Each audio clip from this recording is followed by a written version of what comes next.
বলতেছে যে 1 মিনিটের মধ্যে স্বামী বশ করে ফেলান মন্তব্যই। তো এটা কি সম্ভব? 1 মিনিটের মধ্যে আপনি কেমনে করবেন? এই জিনিসটা করতে তো ঘন্টাখানেক সময় লাগবে, একদিন সময় লাগবে। তো আপনি যদি চান ভাই 5 মিনিটের মধ্যে আমার বশ করে দেন, এটা কি সম্ভব? তো আপনি এদের কথা বিশ্বাসও করেন, আপনি এদের কাছে কাজও দেন, তা আপনি ধোঁকা খান। তা আপনি ধোঁকা খাবেন না, ধোঁকা কেনা খাবো? কথা বোঝেন নাই?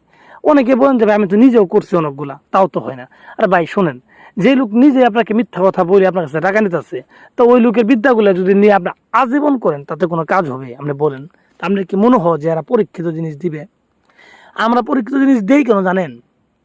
মানুষের কিন্তু এখন কবিরাজের প্রতি বিশ্বাস উঠে গেছে ভাই। এই বিশ্বাসটা ফিরিয়ে আনার জন্য এই পরীক্ষিত তাবিজগুলো দিতেছি, যে আপনি যদি এটা করেন, 10টা লোকে যদি করেন, 10 জনের জন্য কাজ হয়, তাহলে 10 জনে আর 50 জনের জানাবেন যে এই বিদ্যাগুলো কাজ হয়। এই হচ্ছে মূল বিষয়। তো যাই হোক, আমি কথা বাড়াবো না। তাহলে কিভাবে করবেন আমি সম্পূর্ণ নিয়ম বলে দিচ্ছি। যেহেতু এটা কুফুরি কাজ, আপনি এটা করবেন মঙ্গলবারের দিন করতে হবে। এটা সেতারা হচ্ছে মঙ্গলবারের দিন। মঙ্গলবার দিন ঠিক দুপুরবেলা নিজের ঘরে বসে লেখা লাগবে। মঙ্গলবার দিন ঠিক দুপুরবেলা, হ্যাঁ, নাপাক শরীরে তাবিজটা লিখবেন। নাপাক শরীর বলতে আপনাকে সম্পূর্ণ অলঙ্গ হয়ে তাবিজটা লেখা লাগবে, ঠিক আছে? এবং নাপাক থাকতে হবে শরীরে। সেটা আপনি নিজে সহবাস করে নাপাক হন বা বীর্য বের করে নাপাক হন, যেভাবে হোক নাপাক হবেন। নাপাক হওয়ার পরে অলঙ্গ হয়ে আপনি পশ্চিমের বিপরীত পূর্ব দিকে মুখ করে বসবেন। মুখ করে বসার পরে যার জন্য করবেন তার কথা মনে মনে খেয়াল করবেন, তার ছবিটা চোখের মধ্যে আনবেন, ঠিক আছে?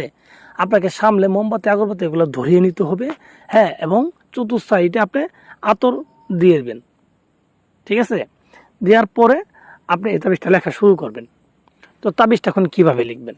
তাবিজটা লিখবেন আপনার একটা বট গাছের পাতার উপরে। বট গাছের পাতার উপরে, ঠিক আছে? আপনি লিখবেন। কিভাবে লিখবেন?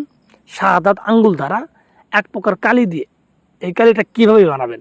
এই কালিটাই হচ্ছে গুরুত্বপূর্ণ। এই কালিটা আপনার কুমকুম, কাম সিঁদুর, ঠিক আছে, গোলাপ জল, আতর, এই 4টা জিনিস মিশ্রিত করে একটা কালি বানাবেন। কালি বানায় আপনার ডান হাতের শাহাদাত আঙ্গুল দিয়ে বট পাতার উপরে, ঠিক আছে, বট বৃক্ষের পাতার উপরে, পাতা উপরে 3টা পাতার উপরে আপনি 3টা তাবিজ লিখবেন এইভাবে। তো লিখার পরে আপনি তাবিজের নিচে নাম লিখে দিবেন। তো যার জন্য করবেন তার নামটা আগে লিখবেন, তার বাবার নাম লিখবেন, তারপর আপনার নাম, আপনার মায়ের নাম। তো এগুলো নামগুলো সুন্দরভাবে লিখে দিবেন। লিখে দেওয়ার পর 3টা তাবিজে লিখে দিবেন। লিখে দেওয়ার পর আপনার কাজ কমপ্লিট। আপনি কাপড় পরে নেবেন। কাপড় পরে নিয়ে আপনি একটা মোমবাতি জ্বালায়ে এই মোমের আলোতে আপনি একটা আলোতে একটা ওই পুরাবেন, একটা পাতা পুরাবেন। একটা পুরানি শেষ ওই মোমবাত, ওই মোম দেওয়ার হবে না, আরেকটা নতুন মোম জ্বালাবেন। জ্বালিয়ে আরেকটা বট পাতা আপনি পুরাবেন। পুরানোর পরে এই মোমও শেষ, বট পাতাও শেষ। আবার আরেকটা মোম নিয়ে আরেকটা বট